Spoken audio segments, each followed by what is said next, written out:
Setiap orang pasti ingin sukses, mau berhasil, tapi bagaimana caranya berhasil? Sekali lagi saya mau katakan, asal Anda hidup di jalan ilahi.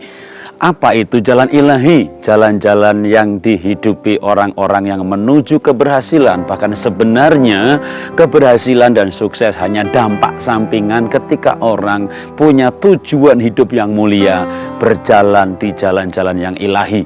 Nah, ada kisah seorang yang sangat kuat dan dia mengadakan roadshow ke berbagai kota untuk menunjukkan keperkasaannya. Di setiap kota yang dia kunjungi, dia menantang orang-orang kuat di kota itu untuk mengalahkannya. Dan dia bikin perlombaan memeras jeruk. Orang yang kuat ini dia peras jeruk dengan tangannya yang begitu kuat sampai habis tetes yang terakhir. Lalu ampas jeruknya, bekas jeruknya ini dia tantang kepada orang kuat di kota itu.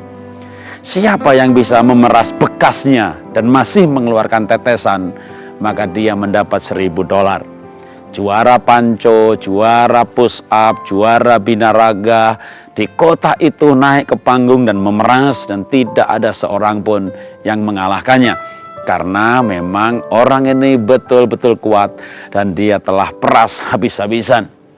Sampai akhirnya ada seorang ibu kecil, muda, naik ke panggung. Dan semua penonton tertawa terbahak-bahak. Ya lumayan dah buat hiburan gitu ya, kecil krempeng begitu. Udah bu, turun dah, turun. Yang lain biarin dah, buat lucu-lucuan aja lah. Ya nggak apa-apa lah, kasih kesempatan. Maka ibu kecil krempeng ini pegang itu jeruk. Dia pegang dan dia peras sampai gemetar dan tidak keluar apa-apa. Orang mulai berteriak, udahlah bu. Yang lain berkata, biarinlah buat bahan tertawa, siapa tahu nanti dia pingsan ya. Ada pertunjukan tambahan, lumayan gratis gitu ya. Ibu ini pegang lagi itu jeruk sampai tangannya gemetar dan tidak keluar apa-apa. Ibu ini tidak mau menyerah, dia pegang jeruk itu kuat-kuat sampai badannya gemetar, sampai tangannya gemetar, dan juga tidak keluar apa-apa. Tapi dia bertahan, dia bertahan, dia bertahan, dan apa yang terjadi?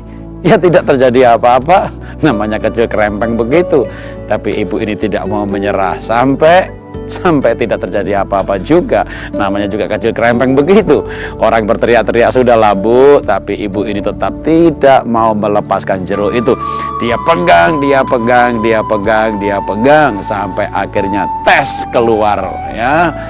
Tetesan berwarna kuning. Ya, entah air jeruk, entah keringat yang bercampur air jeruk, saya nggak tahu mana yang benar. Tapi keluar aja pokoknya airnya ya. Nah, kan perlombaannya yang penting keluar gitu kan. Nah, dia menang. Orang kuat ini heran ya. Ibu, aku udah berkeliling dunia ini, aku udah berkeliling kota-kota besar dan tidak ada yang mengalahkannya. Bagaimana ibu bisa mengalahkannya? Ibu muda ini berkata, sederhana sekali. Kita bisa melakukan segala sesuatu asal kita punya alasan untuk melakukannya. Dan alasan itu cukup kuat. Apa alasan ibu? Alasan terkuat apa selain belas kasihan? Adakah yang mengalahkan alasan belas kasihan? Karena itu jalan ilahi, itu isinya belas kasihan. Karena di dalam belas kasihan ada alasan yang sangat kuat. Dan ibu ini berkata, suami saya meninggal, anak saya 5-6 orang, ada yang sakit, ada yang butuh uang pangkal, ada yang harus bayar SPP, dan saya bekerja seharian menyetrika, menyuci baju hanya dapat $5-10, dan ini $1.000 saya akan pegang sampai kapanpun juga, sampai keluar airnya, karena saya harus memberi makan kepada anak-anak saya. Dari cerita sederhana ini, sungguh ya, kita dapat kesimpulan yang sangat kuat, sederhana, bahwa kalau orang punya alasan yang cukup kuat untuk melakukan segala sesuatu dan terus melakukannya karena alasannya cukup kuat, maka dia tidak mau berhenti sampai itu tercapai. Orang sukses bukan karena orang mampu, orang bisa bukan karena orang mampu. Ada orang lain lebih kuat, lebih mampu, tapi tidak bisa karena tidak punya alasan yang kuat. Karena itu, temukan alasan yang kuat, dan itulah belas kasihan, dan raihlah sukses. Salam dahsyat luar biasa.